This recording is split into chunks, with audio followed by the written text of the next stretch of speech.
One. Hi there, my name is Rima, and today I'm going to introduce you to the app Seesaw. Now, this app is not very familiar to me because I have not personally used it, but I've seen many of my colleagues use it, particularly in the kindergarten classroom, and they use it for documenting student learning and to share it with parents and other family members. So as you see on your screen, I have done a Google search for Seesaw, and here it is. I'm just going to click on that link, which is going to take me to the Seesaw webpage.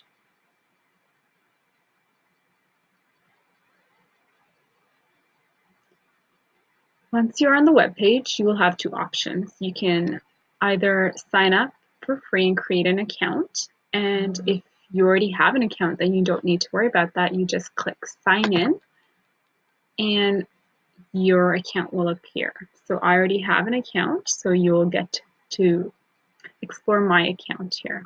So this is what my account looks like. This is a fictional class that I've created for the purpose of this activity.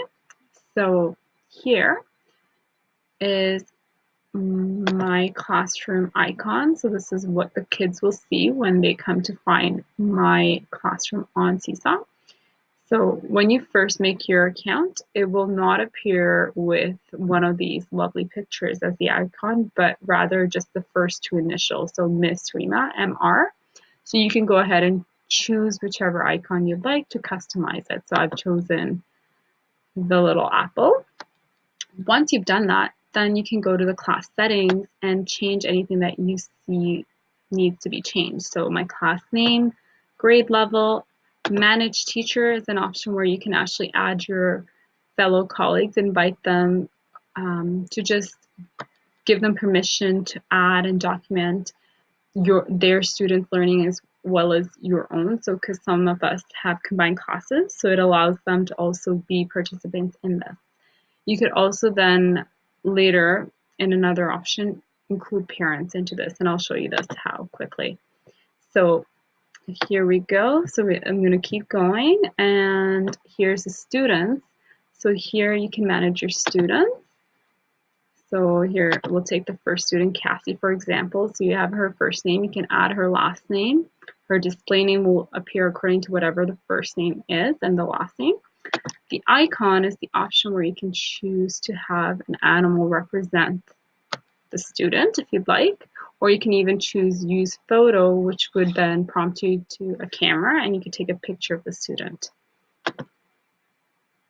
And then you can also add the student's email ID and give parents access to that. So you can connect them, you can invite them so that they can view their child's work. At the next section where it says families, here is where you can manage parents' email IDs, the information that they can have access to, any approvals. If parents are already have an account they're trying to get access to, you can then approve whether or not they could view it, the student work, their student folders.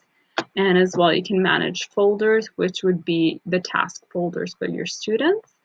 And the classroom blog is only enabled if you decide to create a classroom blog, which would allow you to share the Seesaw learning in a public way. So I'm just going to quickly walk you through the different icons. So the journal is the first link here, and here what will show up is actually the documented learning that you have done in terms of journaling or different tasks. So I'm going to give you a quick example of that by browsing on the activity library. And these are other colleagues who are in grade 3 who've posted their own classroom learning. So here's some quick examples of their learning, and that's what you would see on my account if I were to post some of my own students' learning.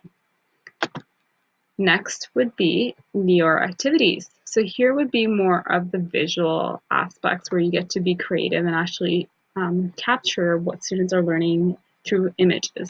So what I like to do is especially use images from when we go on different field trips.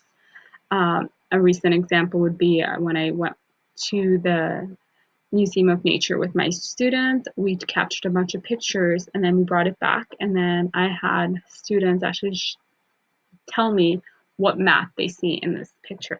So then I just showed images from Seesaw that we took at the museum, and then students shared their learning accordingly.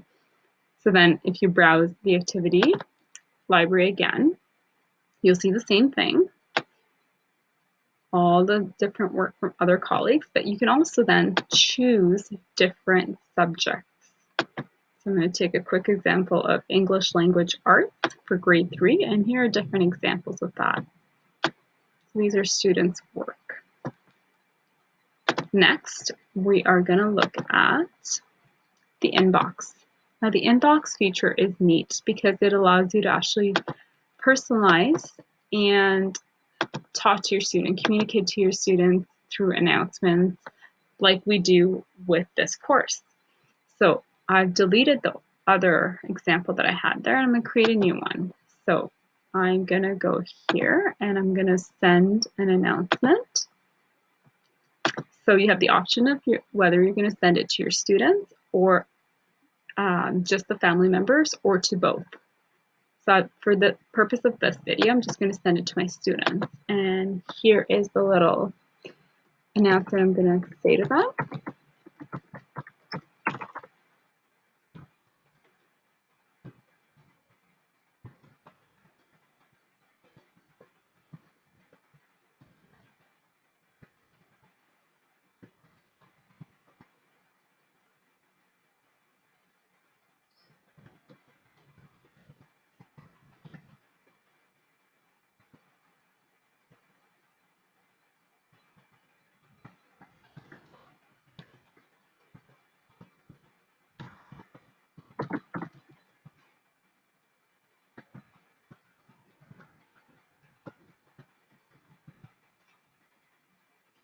Then you have the option to also add an attachment if you choose to. So you can add a photo, video, a drawing, another file, a note, or a link to it so that students have extra information if you choose to. For the purpose of this, I'm not going to, but I'm just going to send the announcement so you see what it looks like.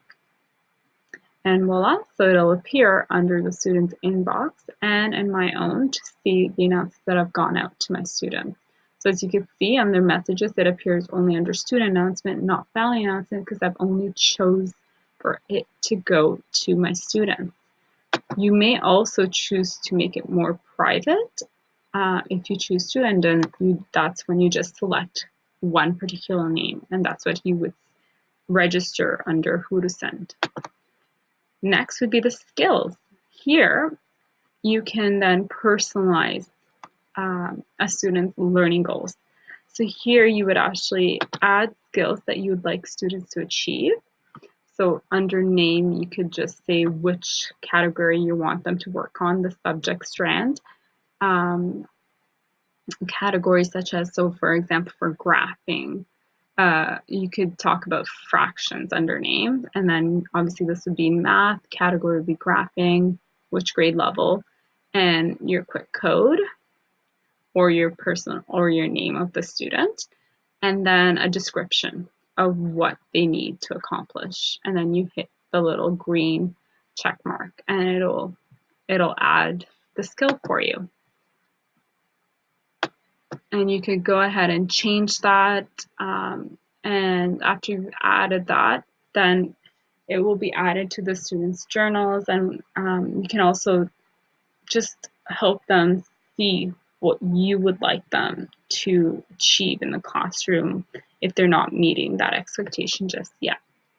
And the last icon is the blogging. So the blog icon actually allows you to make this learning more public and to allow you to share it with a wider audience.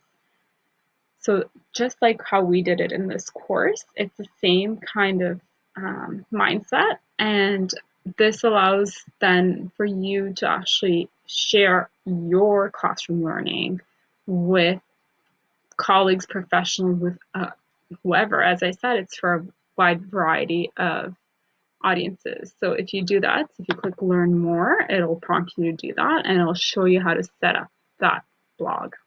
I'm not going to be doing that, but feel free to explore it.